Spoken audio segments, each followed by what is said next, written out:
Hello, everyone. This is Matthew from Beyond the Bookshelf. This is my third take.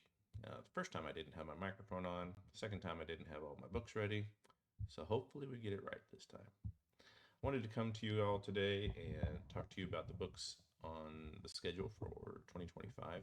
During the first year of publication, I kind of just winged it from week to week, didn't have a real consolidated plan, kind of pick and choose books and topics as I went along, and it worked out fine. But for this coming year, I really wanted to have a better idea of what we're going to be doing throughout the whole course of the year. I wanted to share that with you so that if you desire to read the same books that I'm reading, so that you can follow along and participate in the discussions a little more, then you have the ability to do that. You know which books are planned out well in advance.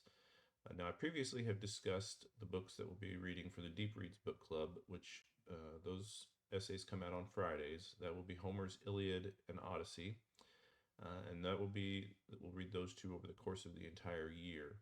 But the books I'm discussing today are going to be for the regular Tuesday edition of the publication. And each month we'll have a topical theme, and then there will be a number of essays that kind of revolve around that theme. Usually, the first essay of the month will be some sort of an informational essay or maybe a book review on the book that we're discussing. The second essay of the month will typically be my own personal ideas or thoughts and how it relates to my life experience. The third essay of the month will normally be a guest essay so that someone from the community uh, shares their thoughts and ideas. And if you're interested in doing something like that, you can feel free to reach out to me. And then, of course, the fourth essay of each month is just kind of my commonplace essay, which has a list of links and articles and books and different things that have impacted me over the course of the previous month. But today I wanted to show you each of the books that we'll be reading over the course of 2025 and introduce them to you so that you kind of have an idea of where we're headed for the next year. For January, the topic is going to be lifelong learning. This is a carryover from December. Both December and January we'll be talking about this. It's a topic that's near and dear to my heart. It's important, I believe, that we continue learning throughout the course of our lives. It doesn't just stop with formal education when we graduate from high school or college or wherever our education ended. We have a responsibility both to ourselves and to society to continue learning throughout our life, whether that's new skills, new ideas, new thoughts, whatever the case may be.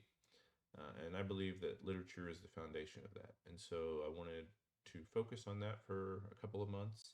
And the book that I chose for January is called The Coddling of the American Mind: How Good Intentions and Bad Ideas Are Setting Up a Generation for Failure by Greg Lukianoff and Jonathan Haidt. This book's been out for a little while. As you can see, I've read it and it's marked up and tabbed and ready to go, and already preparing my thoughts and ideas for January. There's also a sequel called The Anxious Generation, which I will be reading during 2025. Uh, but these, but this book in particular kind of talks about some of the failures of our formal educational system and why uh, we as a society are setting up the current generation for failure if we don't act quickly to do something about it. So this will be our discussion book for January. For February, the topic is going to be short stories. And short stories are kind of an area that I ignored for a long time in my literary journey. Didn't really see the purpose. But in the last few years, I've really started enjoying a lot of short stories, and I have a number of books of short stories on my plan for 2025. The one that I'm going to share with you guys and that we'll be discussing is The Alif by Jorge Luis Borges. Borges is a renowned, superb author. He just, very famous, wrote lots and lots. He was prolific. He wrote nonfiction, fiction, essays, poetry, all kinds of different things. His most famous collection is this one, The Collected Fictions. And there's a bunch of short stories in this, far more than what we're going to get to. The Alif is one of his more famous. It is in this volume. If you'd like to get this book, this is the Penguin Classics Deluxe Edition. It's a very nice volume to have on your shelf. I'm a big fan of the Penguin Classics Deluxe Editions. Um, so you can get it here, or there is a standalone version that has just The Leaf and a couple of other short stories. Penguin also puts that out, much smaller, thinner volume than this one. Uh, but we'll be discussing that, and then you can share with us any other short stories that have impacted you, or any other writers of short stories that you really love. For March, my focus is women in literature. This is going to be one of my personal reading themes for 2025.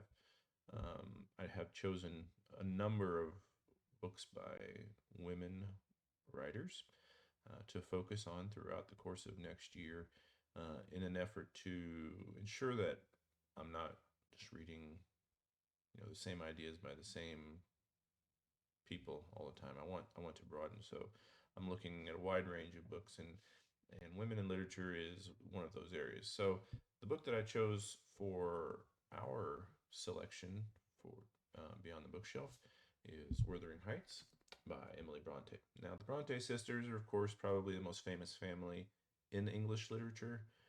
Charlotte and Anne were the other two sisters, and all three are famous in their own rights. But this particular book is one I haven't read, and it's been sitting on my shelf for a while. This is the Penguin Classics edition. Um, Here, I'll just give you a comparison. So you can see this is a regular Penguin Classics edition. It's got the famous black spine and cover that they're known for. And then the deluxe editions have kind of a little bit different style of paper, just a little bit fancier. They're a little more expensive, but they're all nice additions to have on your shelves. In any case, we'll be reading Wuthering Heights by Emily Bronte as we focus on women in literature during the month of March. For April, which is National Poetry Month, last year I interviewed and focused on the writings of Maya Popa and some of her selections from her book. This year, chosen Mary Oliver as the poet that I'll be focusing on, and in particular her collection of poems called Felicity.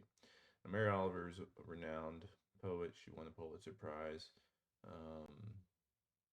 And continuing with one of my trends of women in literature, I wanted to select her as I continue to broaden my literary horizons. This again is a Penguin edition, very thin volume selection of poetry, but I haven't read it, and I'm excited to dive into her work.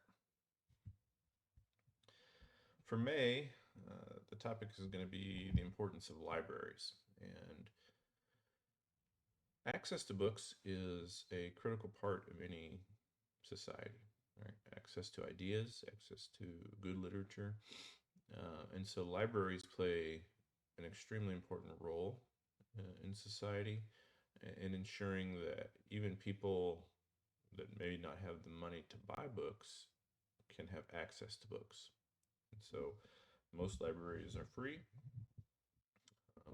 You just have to, show some sort of proof of residency. In my local area, there's a county library and a city library, and both of them I just go in and show my driver's license, or if I don't have a driver's license, I show, something with my address on it showing that I live in the area, and they give you a free library card. And if you don't live in the area and you still want to participate, you can get a library card for like $3 a year. So it's a very inexpensive way to utilize local resources. Usually the libraries are funded through local tax dollars or Friends of the Library programs. The library is an important part of our culture, and so I'm going to be reading The Library, A Fragile History by Andrew Pettigrew and Arthur de Goodwin. Looking forward to this. I think it'll be fascinating to kind of read the history of libraries and how they got started and how they became such an important part of our cultural experience. For June, my my selection was authors that I encountered on the Substack platform. Now, Substack is the platform that I utilize to publish this newsletter. Some of you may have never been on the Substack website if you just received this newsletter through your email. But there is an entire website focused on hosting different publications. There's thousands of publications on there. There's an app that you can use if you subscribe to multiple publications. You can utilize the app to have access to all of your publications in one place. And over the last year, while I'm a writer on Substack, I've also met a lot of other writers, many of whom are published. But a lot of these are indie authors, meaning they didn't go through large publishing companies. They didn't utilize the traditional publishing system, but some of them have. Some of them, have published books that are well known. But I wanted to highlight maybe some of the authors during the month of June who are not as well known, who maybe you wouldn't find on your Barnes and Noble or something like that book shelves.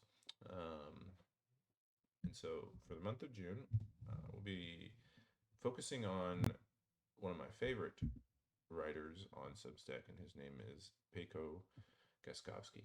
And the book is Exogenesis, and this was published by Ignatius Press. Have not read it. I am very excited about it. Peko and his wife, Ruth, they write a lot on living in the machine age, different cultural movements that are happening in society right now, and the impact of technology on society and on education. So this is a novel, sets a little bit in the future, and kind of works on some of those themes. But I'm real excited to read Peko's work and hopefully also host an interview with him for one of the essays during the month of June. For July, I chose books in translation. I think a lot of times that those of us in the Western world get very stuck on books that were written in the Western world. It's normal. I mean, that's what we have access to a lot of times. But a lot of times that means we have English and American literature. And if we're limiting ourselves to those, then we're limiting ourselves to English and American ideas. And I think it's important to read books in translation. Now, a lot of classics are translated. I read Don Quixote last year, originally, in Spanish, of course. Les Miserables, originally written in French. These are classics which are well known and are important to read, but I think it's really critical to read modern writers as well who have written in languages other than English. And so my selection for books in translation is The Summer Book by Tove Jansson. This book was recommended to me by a friend and fellow writer on the Substack platform, and he said that he reads it every year. And so I thought The Summer Book would be a good choice for the month of July, which is summer in the northern hemisphere. And it's not a huge volume, so it should be a fairly quick read. But it looks like an excellent book. I'm excited to dive into this author that I have not experienced previously. For August, our focus will be biography. Biography is a genre that is really important and kind of niche. A lot of people don't read a lot of biographies. I have a lifelong reading project that I'm working on to read a biography of every U.S. president. And so each year I try to read 3 or 4 of those as I work my way through them chronologically. I also read biographies about other important historical figures. Due to my career in the Navy, I read a lot of biographies of generals and admirals and other important leaders in the military, other important historical figures. And I also love to read biographies of literary figures.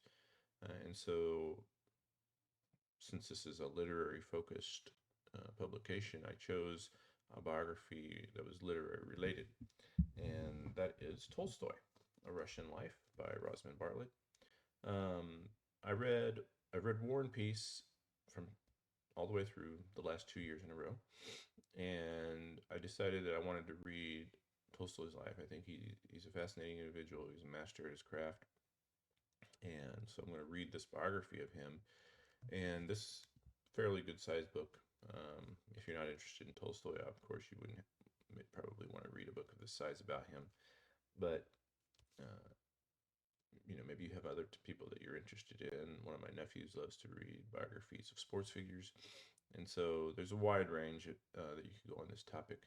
In my own personal reading schedule, I have a whole section on Russia and Russian history and Russian literature and other things that I'm going to be reading to go along with this focus on Tolstoy. So I'm excited to read this and kind of get a glimpse into this amazing author's life and what kind of drove him and inspired him to write such amazing works as Anna Karenina and War and Peace. So I'm excited about this one. For September, um, the topic is going to be a little more touchy-feely, sensitive, I guess. The focus is cancer, the disease of cancer. I've been impacted by cancer. Uh, my mother-in-law passed away from cancer. I had a cousin pass away from cancer. My brother had cancer and had a successful surgery to remove it.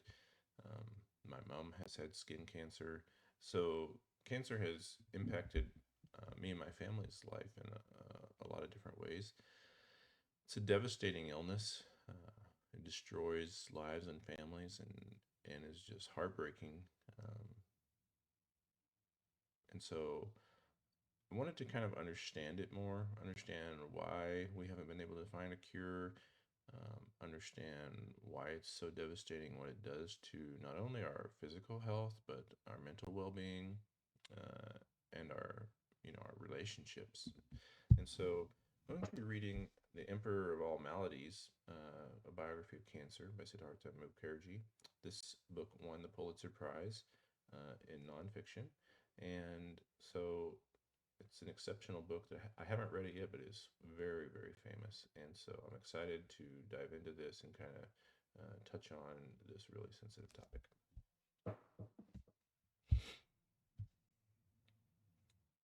For October, the focus topic will be natural history.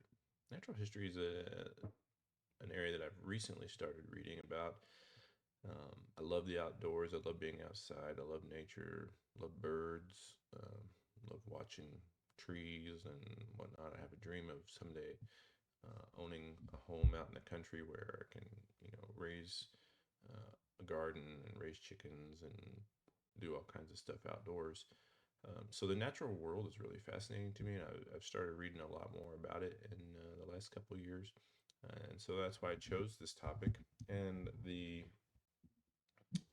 book that I chose is called The Sixth Extinction, an Unnatural History. This is by Elizabeth Kolbert, and it also won the Pulitzer Prize. Um, Fairly thin volume. Um, I haven't read it, but I'm excited about it because I've heard lots of good things, and I think it'll be a great discussion topic for the month of October. For November, the topic that I chose is the Western. And I was introduced to Western books by my father. My father is one of the last cowboys in America. Grew up, he was always wore cowboy boots and a cowboy hat, and we grew up on a horse farm, and um, he was a professional horse trainer, and he was always reading the Western Horseman magazine and Louis L'Amour books, and so I grew up around that, um, and it was just a part of our life. Grew to love it, and so for November, I wanted to focus on this genre that has been so important to me, but also so important to the storytelling history of the United States. It is a uniquely American concept. West, and both good and bad, right? There's been the idea of moving west and the dreams of a new life and all that stuff is exciting and wonderful, but it's also complicated, especially in particular in the ways in which conflicts with indigenous peoples. Uh, Lots of traumatic history there. You know, we basically took over a lot of their land, and pushed them out of where they were, and so it's a complicated thing. And the genre itself sometimes doesn't address all those. It can romanticize the West in a lot of ways, but I think it's an interesting storytelling genre. And so, one of the most famous westerns written in modern times is, of course, Lonesome Dove by Larry McMurtry. And what a lot of people don't realize is that this is actually uh, part of a quartet of books that McMurtry wrote. Um, this is book three in the series. The others are Dead Man's Wall, Comanche Moon, and Streets of Laredo. They're sitting up there on my shelf. I have read Lonesome Dove a couple of times, and I've watched the miniseries. If you haven't watched the miniseries, it's exceptional. I should be able to find it on one of your streaming services. But the book is also just profoundly good. And so I've read this. I'm going to reread it, but I'm going to reread it in conjunction with the others in the series as well. Now, for our discussion during the month of November, we'll just be focusing on this one, uh, which I'm excited about. And if you haven't read it, I hope that you will take the time to read this. It is a fairly good sized book. Um, so it takes a little bit of time to read, but this is just a wonderful story of the Old West and of friendship and of love, um, dedication to a cause, a purpose, and a way of life that has disappeared. And so I'm excited to share with you one of my favorites by one of my favorite authors. Finally, wrapping up the year, kind of bringing in the whole year full circle. You know, we're starting off the year with lifelong learning, and throughout the year, we're focusing on different things, but all of them contribute to that concept of learning throughout our lives, learning as we go, adding new ideas and new thoughts, and being exposed to new things. And so when we get to December, we'll be discussing the literary canon. Now, the canon is uh, kind of a strange word. I mean, it means something very specific. You know, it's basically saying, hey, here's a definitive list of books that you should read in your life that kind of make up the foundation of all good literature. Now, any list like this is inherently subjective, and uh, different people are going to have different ideas.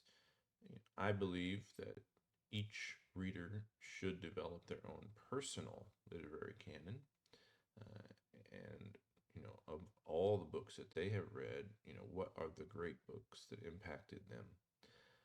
However, a lot of literary critics and literary analysis has been focused on a literary canon, particularly in the West, in Western literature. And the most famous of those critics was Harold Bloom. Now, he wrote the Western canon, the books and schools of the ages. This is a list of books from the Western literature, Western civilization, that he felt were the foundational books. Um, you may or may not agree with his. He was a very erudite individual, a prolific writer. He wrote a biography of Shakespeare and lots of literary analysis on a wide range of novels and literature. But in this book, he kind of provides what he thinks is the foundational experience for um, Western literature. This is not a book that I would necessarily recommend reading front to back. It's not, it's pretty dense. It's not a novel, of course, but for me, this book sits close by on my shelf, and I reach for it time and again, particularly when I'm uh, reading one of the authors that he recommends, and I want to see what his thoughts were and what his ideas were about that author and their impact. And so, uh, I kind of go back and forth to this throughout the course of a year or throughout the course of my life as I'm reading. So we'll be kind of perusing this book a little bit.